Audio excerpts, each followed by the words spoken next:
Hello friends, welcome to AKSIS academy daily current affairs. So ముందుగా నిన్నిచ్చినటువంటి question చూద్దాం. Consider the following statements about river bridges connecting India with neighbouring countries. Maitri Setu built over Feni river connects Ramgarh with Sabroom in Bangladesh. So Maitri Setu Nepal అనుకుంటా అండి, కాబట్టి తప్పు, ఇది కూడా తప్పు. So Mechi bridge and connects పనితాన్కి bypass in India with Nepal. So ఇది కరెక్ట్. So answer only 3. అంటే ఇవి ఫ్యాక్ట్స్. ఇందులో మీరు లాజిక్లు ఎతకాలని అనుకుంటే మనకు ఉండదు లాజిక్, కాబట్టి ఇలాంటివి లాజిక్స్ ఏముండవు, only facts. So before we go to the session, if you're looking for UPSC admissions, అట్లాగనే group 1 and group 2 both AP and Telangana, దయచేసి కింద నెంబర్కి కాల్ చేయండి. అలాగనే we are also running general studies mains test series for 2026 mains. మీకు వివరాలు కావాలని అనుకుంటే కింద నెంబర్కి కాల్ చేయొచ్చు. For AK students there is also discounts. అలాగనే ఈరోజు సండే కాబట్టి మనం ఇన్ జనరల్గా 4 important topics from news paper చూస్తాం. సో మీ టైంని ఎక్కువ వేస్ట్ చేయకుండా నేను వీటిని చెప్తాను.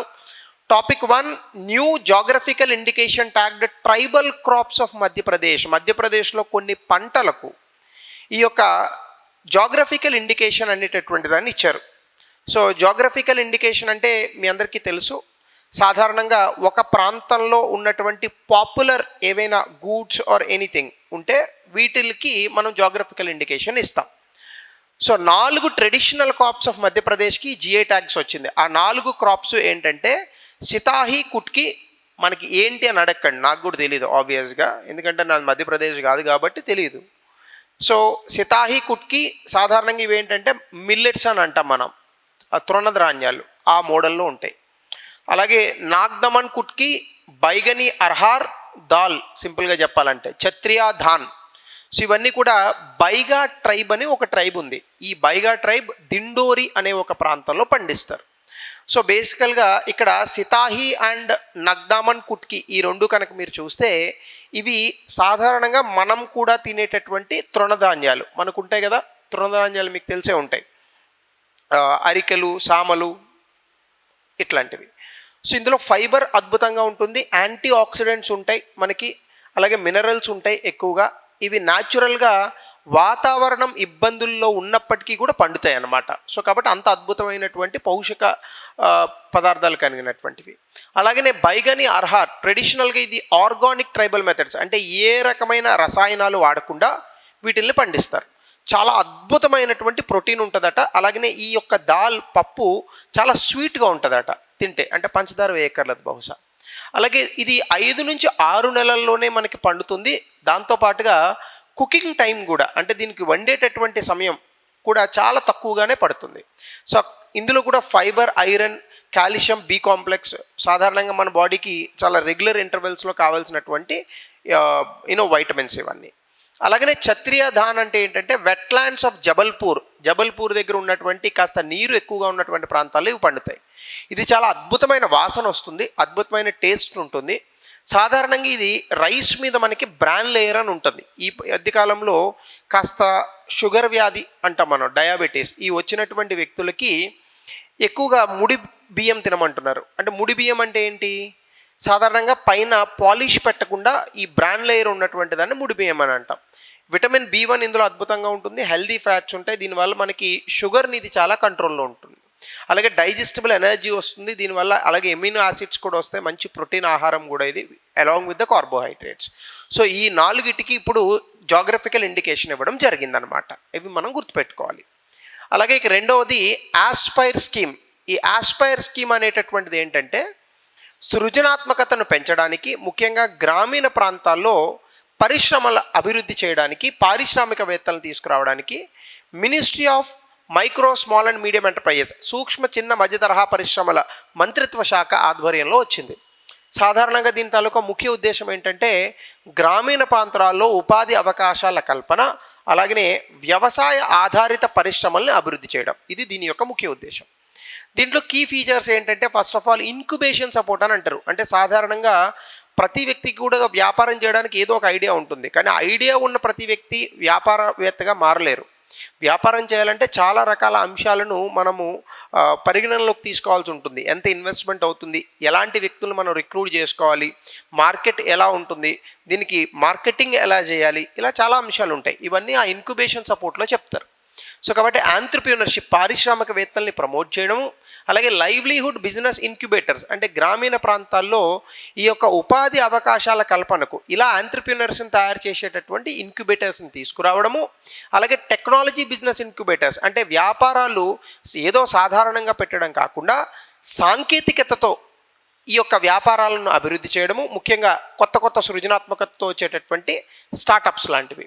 అట్లానే ఆగ్రో బేస్డ్ ఎంటర్ప్రైజెస్ అని అంటాం. అంటే వ్యవసాయ ఆధారిత పరిశ్రమలు కనుక గ్రామీణ ప్రాంతాల్లో వస్తే ఉపాధి అవకాశాలను పెంచడం అనేటటువంటిది సాధ్యపడుతుంది. కాబట్టి ఉపాధి అవకాశాల కల్పన, దీనికోసము ఆగ్రో బేస్డ్ ఎంటర్ప్రైజెస్ అంటే సింపుల్గా చెప్పాలంటే ఫుడ్ ప్రాసెసింగ్ ఇండస్ట్రీస్ లాంటివి.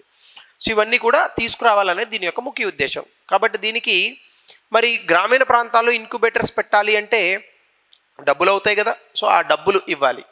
అప్ టు 1 కోటి రూపాయల వరకు గవర్నమెంట్ పిఎస్యూస్ అయితే, అలాగే 75 lakhs ప్రైవేట్ అయితే ఇవ్వాలని అనుకుంటున్నారు. One time operational support incubators కూడా 1 కోటి రూపాయలు సపోర్ట్ చేస్తున్నారు.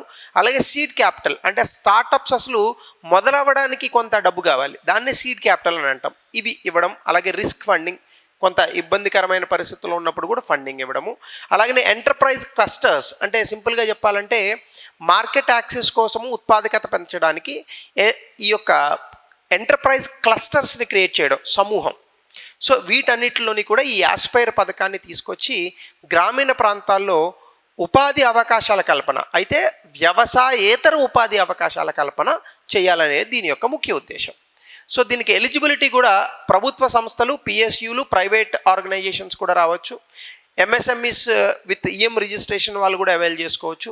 ఇండివిజువల్ ఇన్నోవేటర్స్ అంటే వ్యక్తిగతంగా ఎవరైనా కొత్త కొత్త సృజనాత్మకతలు వ్యాపారవేత్తలుగా మారాలని అనుకునే వాళ్ళకు కూడా ఇది అలౌడ్. అలాగే ముఖ్యంగా వ్యవసాయ ఆధారిత గ్రామీణ ప్రాంతాల స్టార్టప్స్, అంకుర పరిశ్రమల్ని ఎక్కువగా ప్రోత్సహిస్తున్నారు. ఎడిక్వేట్ ఇన్ఫ్రాస్ట్రక్చర్, టెక్నికల్ క్యాపబిలిటీ ఇవన్నీ కూడా ఆ ఇంక్యుబేషన్కి కావాలి. ఇవన్నీ వస్తే ఆబ్వియస్గా గ్రామీణ ప్రాంతాల్లో కూడా కాస్త ఉపాధి అవకాశాలు పెరుగుతాయి. ఇది ఆస్పైర్ పథకం. ఇక 3 ఆమ్రాబాద్ టైగర్ రిజర్వ్. ఇది మన నల్లమల అడవుల్లో ఉంది. సో ఆల్ ఇండియా ఈ టైగర్ అసెస్మెంట్ చేసే వాళ్ళు ఉన్నారు, ATE. సో వీళ్ళు అమ్రాబాద్ టైగర్ రిజర్వ్లో అద్భుతమైనటువంటి పులుల జనాభా అనేటటువంటిది ఉంది అని గ్రహించారట. ఇది నల్లమల హిల్స్లో ఉంది, తెలంగాణ ఆంధ్రప్రదేశ్ సరిహద్దుల్లో ఉంటుంది ఈ ప్రాంతం. నాగార్జున సాగర్ శ్రీశైలం టైగర్ రిజర్వ్లో ఉండేది, దీన్ని ఇప్పుడు కొంత విడగొట్టారు. సో టెరైన్ కూడా చాలా రగ్గడ్ టెరైన్, డీప్ వ్యాలీస్, ఎందుకంటే కృష్ణానది పారేటటువంటి ప్రాంతము, చాలా దట్టమైనటువంటి అడవులు కూడా ఉన్నాయి. కృష్ణానదితో పాటు మనకు అక్కడ శ్రీశైలం, నాగార్జున సాగర్ డ్యామ్స్ కూడా ఉన్నాయి, మనందరికీ తెలుసు. సో ట్రైబల్ కమ్యూనిటీ ఇక్కడ చెంచు ట్రైబ్ ఉంది. ఇది చాలా అద్భుతమైనటువంటి ట్రైబ్, ఎందుకంటే ఈ యొక్క ఆదివాసీల కారణంగానే ఆ ఏరియాలో పులుల సంతతి పెరిగింది అని మనకి టైగర్ రిజర్వ్స్కి ఈ టైగర్ పాపులేషన్ స్టాటిస్టిక్స్లో మనకు తెలిసింది. సో ఇక్కడ డ్రై డెసిడ్యువస్ ఫారెస్ట్ ఉంటాయి, ఆ బ్యాంబూ, సాల్ట్, టేక్ ఇట్లాంటి మనకి బాగా కనిపిస్తుంటాయి. మెడిసినల్ ప్లాంట్స్ కూడా మనకు కనిపిస్తాయి. అలాగే ఫానా టైగర్స్ ఎక్కువగా మనకు ఉంటాయి. అలాగే లెపర్డ్స్ మనకి దేశం అంతా కనిపిస్తూ ఉంటాయి. సాంబార్ అంటే తాగే సాంబార్ అనుకునేరు గబుక్కుని, సాంబార్ అంటే జింక జాతికి చెందినటువంటివి. అలాగే దాంతోపాటు ఇంకా మిగతా జంతువులు, ముఖ్యంగా బర్డ్ స్పీషీస్ ఎక్కువగా అంటే ఈ కోయిల, పావురాలు, ఈగల్స్, గ్రెద్దలు ఇట్లాంటివి చాలా అద్భుతంగా మనకు అక్కడ కనిపిస్తూ ఉంటాయి. సో ఇవన్నీ కూడా వడ్రంగి పిట్ట ఇట్లాంటివి అన్నమాట. తెలుగులో వడ్రంగి పిట్ట అంటాం, ఇంగ్లీష్లో వుడ్ పెక్కర్ అంటారు. సో ఇట్లాంటివి కూడా మనకి ఈ ఏరియాలో కనిపిస్తాయి. ఇది మనకి న్యూస్లో వచ్చింది. అయితే సెంట్రల్ గవర్నమెంట్కి సంబంధించి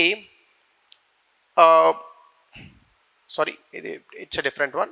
సెంట్రల్ గవర్నమెంట్ చేసినటువంటి ఈ యొక్క టైగర్ రిజర్వ్ స్టాటిస్టిక్స్లో భాగంగా పాపులేషన్ దాంట్లో అత్యధికంగా భారతదేశంలో పులుల జనాభా ఉన్నటువంటి ప్రాంతం నాగార్జున సాగర్, శ్రీశైలం టైగర్ రిజర్వ్ అనమాట.